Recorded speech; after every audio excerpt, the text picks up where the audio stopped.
Pada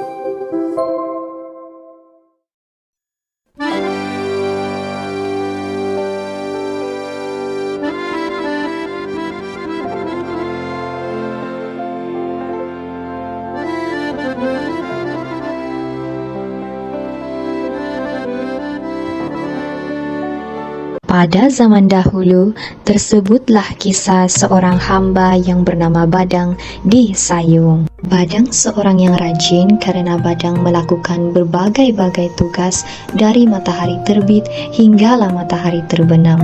Selain rajin, Badang juga gemar menahan luka di sungai.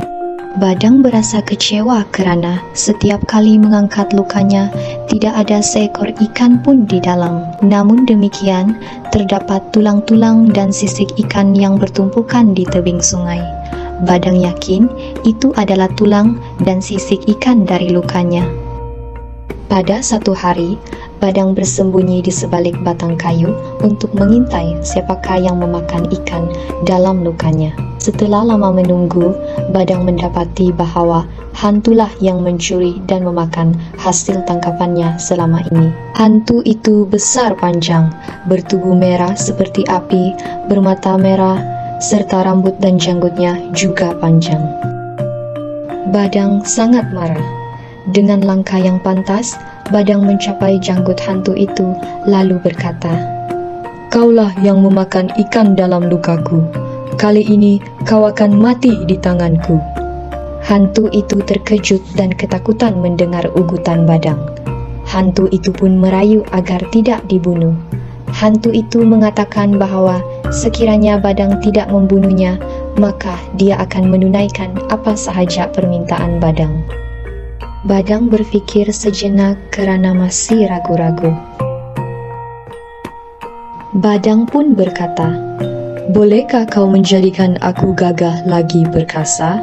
Hantu itu pun menjawab, "Sudah tentu boleh." Demi menunaikan permintaan Badang, hantu itu menyuruh Badang memakan muntahnya sebagai syarat.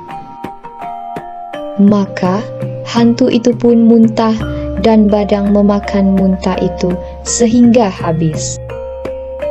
Lalu Badang pun mencuba kekuatan barunya dengan mencabut dan mematahkan kayu-kayu besar. Maka terbuktilah Badang telah pun beroleh gagah. Badang sangat gembira. Lalu kembalilah dia ke kawasan Huma milik tuannya dan membersihkan kawasan tersebut dalam masa 1 hari sahaja. Segala pohon-pohon besar dan kecil dicabutnya sehinggalah bersih. Kemudian, setelah selesai, Badang pun pulang dan tidur. Ketika sedang lena tidur, Badang dikejutkan oleh tuannya kerana menganggap Badang belum melakukan pekerjaannya. "Hei Badang, kau belum juga bekerja? Bagaimana dengan kerja yang aku suruh kau buat?" Maka Badang pun berkata, "Kerja itu sudah habis aku kerjakan." Tuannya berasa terkejut dan kagum dengan kecekapan Badang. Berkat kekuatan Badang yang menyerupai 30 orang tenaga kerja, tuannya pun diangkat sebagai orang kaya Sayung. Badang pun dimerdekakan oleh tuannya dan bukan lagi hamba. Kekuatan Badang telah tersebar sehingga sampai pada pengetahuan Sri Ragna Wikrama. Badang pun menghadap dan Baginda menjadikan Badang sebagai Sadim Sani. Pada suatu hari, Sri Ragna Wikrama teringin memakan ulam kuras. Pohon kuras tersebut terletak di Sayung. Maka Baginda bertitah kepada Badang untuk pergi seorang diri dengan menaiki sebuah sampan.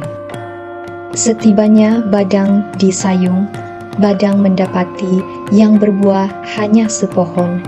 Maka Badang pun memanjat pohon itu, lalu Badang terjatuh ke tanah dan kepalanya terhempas di batu besar. Batu tersebut terbelah dua, namun kepala Badang tidak berasa sakit. Pohon itu dipanjat sekali lagi oleh Badang. Badang pun mengambil ulam kuras untuk dijadikan santapan Sri Ragna Wikrama. Setelah itu, pulanglah Badang ke Temasik beserta dengan tebu, pisang, ubi keladi, dan buah kuras, lalu dipersembahkan kepada Sri Ragna Wikrama. Suatu hari, Raja membina sebuah pilang panjangnya 15 di hadapan istana. Setelah melihat pilang itu tidak bergerak sedikit pun, walaupun menggunakan 400-500 orang, maka Baginda menikahkan Badang untuk menolak pilang tersebut. Maka pilang itu berjaya ditolak oleh Badang sehingga melancar lalu ke seberang. Akhirnya Badang pun diangkat sebagai hulu balang oleh Baginda Raja.